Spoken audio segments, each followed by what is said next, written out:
Okay, well, everyone, before we start the class, I want you to sit down well and focus on me and give a little bit smile, because if you do not smile, it means like you want to fight with me. Okay? No one is talking and focus on me. Let me open the class. Assalamualaikum warahmatullahi wabarakatuh. Waalaikumsalam warahmatullahi wabarakatuh. So, well, everyone, good morning. Good morning. How are you today?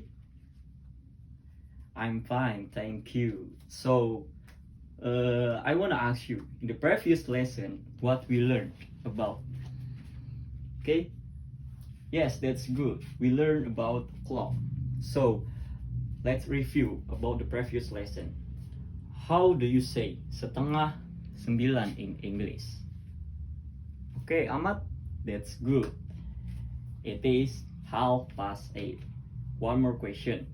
How do you say jam 9 lebih 15? Yes, Lisa? Okay, that's good. It is 9:15. So, in this lesson, in this day, we are going to the next lesson. Okay, so if I mention the title of this lesson, all of you must give applause. Okay, so in this beautiful morning, in this beautiful occasion, we are going to learn about modal verb. So, let me explain to you about the modal verb and how to use the modal verb, especially can and cannot. So, there are three patterns in modal verb. The first pattern is positive pattern, and the second is negative pattern, and the last is interrogative pattern. So right now, let's focus on the positive pattern first. So if I say, listen to me carefully and repeat after me, all of you must say yes sir.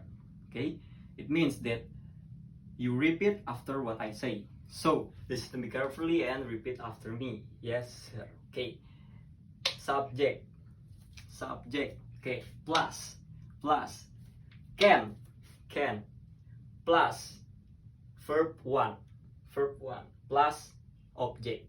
So let me explain to you about what modal verb, especially can and cannot. So the modal verb is a main verb, so it is also called the auxiliary verb.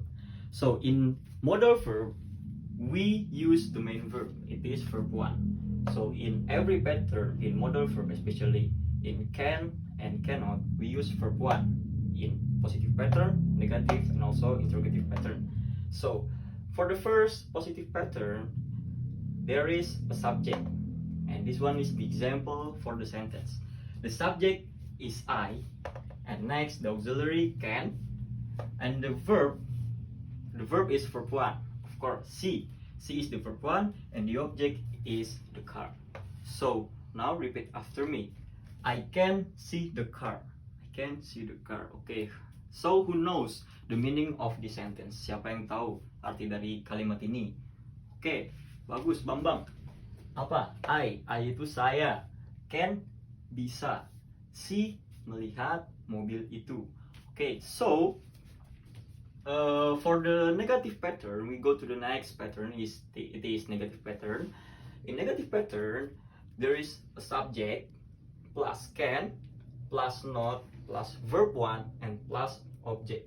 So in this negative pattern, we just need to add not after can. Okay, so the difference is after can we must add not, and the meaning is tidak bisa. Can is bisa, not is tidak. So if we combine, jika kita menggabungkan, itu artinya adalah tidak bisa. So in negative pattern, we use, in the example of sentence, we use I for the subject, and for the auxiliary we use can and not, and for the verb we use also verb 1, that is see, and the object is the car. So if we read the sentence, all of the sentence of negative pattern is I cannot see the car. So the meaning is, in bahasa, saya tidak bisa melihat mobil itu. So next, for the interrogative pattern, for the last pattern in this modal verb, we use can in the first sentence. Okay, for positive pattern and negative pattern, the subject is always in the first of the sentence, but it is different when we use interrogative pattern. We just need to switch the subject and the auxiliary, and the auxiliary is the first of the sentence and the subject is the second of the sentence. So we use can, especially auxiliary, in the first sentence, and subject is in the second of the sentence, and verb 1 plus the object. So the difference between the positive pattern and negative pattern is only the subject and the auxiliary. As I told you last time, that the subject is in the second of the sentence if it is in interrogative pattern, and the auxiliary can is in the first sentence. So how is the example of the sentence if we use the interrogative pattern in modal verb, especially in can and cannot? First, we use can, as I told you last time, in the first sentence, and we use the subject for the second word in the sentence, and the subject is I. So the third is verb 1. Yes, verb 1 is see, and the object is the car. So if we read this, we can read, can I see the car? So I'm sorry, I forget to put question mark. So, and in interrogative pattern, do not forget to put interrogative question mark, because it is very, very important. And so who knows the meaning of this pattern, especially in interrogative pattern? So the meaning, we can translate it one by one. So can means bisa, I means saya, see means melihat, the car is mobil itu. So if we combine it become one, jika kita menggabungkan itu kalimat ini menjadi satu, artinya adalah bisakah saya melihat mobil itu? Okay, do you understand? Yes. So please, I want one of you to try to make an example of the positive pattern in the other sentence. So okay, good. Ahmad, can you make another example for the positive pattern? Okay, he can swim in the sea. Okay, that is a good example. So Ahmad said last time he can swim in the sea. So Ahmad used he for the subject, can for the auxiliary, swim for the verb 1, and the object is in the sea. So right now I want you to make another example for the negative pattern. Okay, Lisa, can you make the sentence of negative pattern? Okay, so what is your example for the negative pattern? They can sweep the floor. Okay, good job, Lisa. So Lisa said last time that she used they for the subject, can for the auxiliary, and not, I'm sorry Lisa, could you please repeat your example? They cannot sweep the floor. Okay, good job.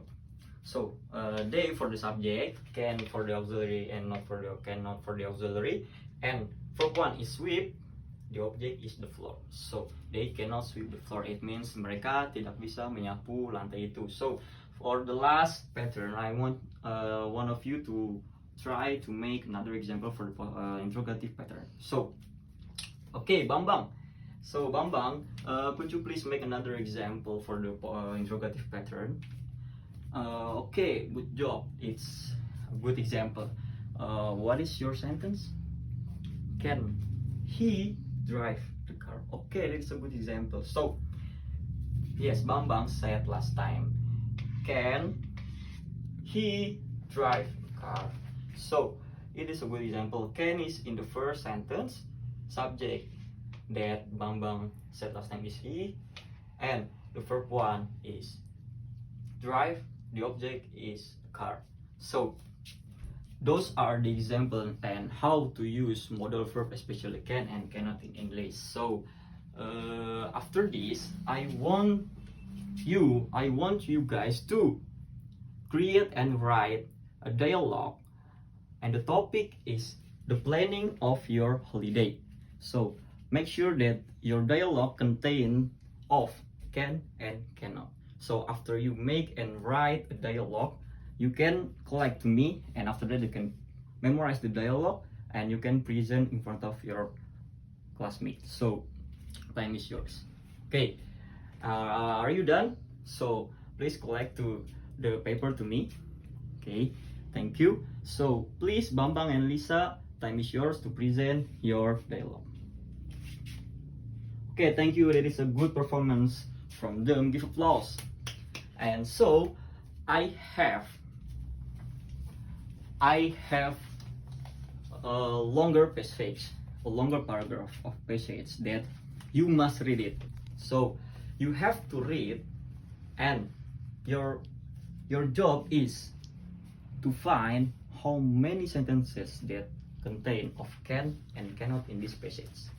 So after that, you can collect to me, you can underline the sentences that contain of can and cannot, and you can collect to me. So this one is for you, for you, for you. Okay, time is up. So thank you for your job to underline the sentences of can and cannot. So here I want you to be in a 4 group that consists of 5 people. So I have a song, not a song, especially I have a video. I have a video about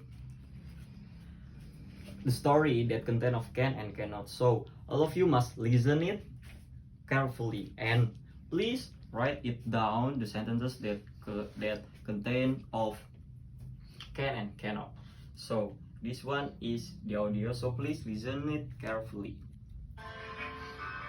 Grandma, what did you look like when you were a little girl? I was blonde, and I used to have long hair, just like you. And what were you like? I used to be playful and talkative. What about you, Grandpa? I used to be very shy. Whenever a stranger came to... Did you used to have lots of fun when you were kids? Okay, so the time is up because the video is already done to play. So after this, I want you, the volunteer of one of member of your group, to tell about how many sentences that contain of can and cannot that you find last time. So for this one, I want one group to be a winner. Okay, if the group is going to be the winner, I have a gift for you, for the group that is win. Okay, so how many sentences? Okay, 11. The second group 8, and the last group 4. Okay, the correct answer is 11. So give applause for the group 3 that win this game. So I'm sorry, I forgot to the last group. How many sentences that you find that contain of can and cannot? 3. Oh my god, 3. You found 3. So congratulations for the third group. Okay, the gift I'll give you later after this class. So in the last of this class, I just want you to know deeper about modal verb, especially can and cannot. Okay, remember, if we use the positive pattern of can, we must use verb 1. Okay, we must use verb 1, and for the negative, we just need to add not after can, and the verb is still verb 1. So for the interrogative pattern, we just need to switch the subject, become the second of the sentences, and can become the first of the sentences. Okay, so that is all from my explanation of modal verb. Because the time is up, let's close our class by reciting Alhamdulillah together. Alhamdulillah Rabbil Alamin. So if I say put your hands up, all of you must say up by raising your hand like this. Okay, so put your hands up, and see you. Thank you.